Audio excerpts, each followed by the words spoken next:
Noi siamo al blocco di partenza perché l'ipotesi fino a qualche giorno fa era di poter riaprire anche in vista dei centri estivi.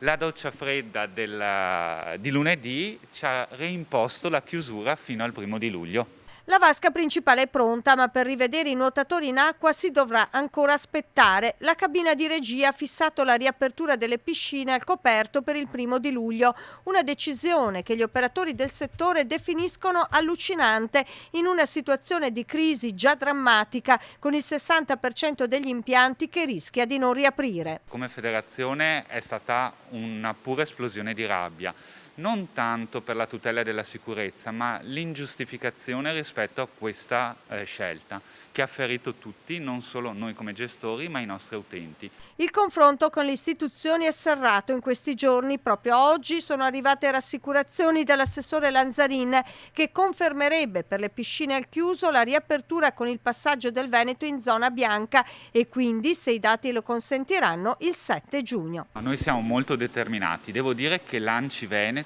e la Regione Veneto ci sta dando grande conforto. Come spesso avviene in Italia, si vive di escamotage, per cui l'idea della zona bianca, quindi con l'entrata del Veneto probabilmente il prossimo 7 di giugno, dovremmo riuscire ad aprire in base a quella che la normativa nazionale ci impone.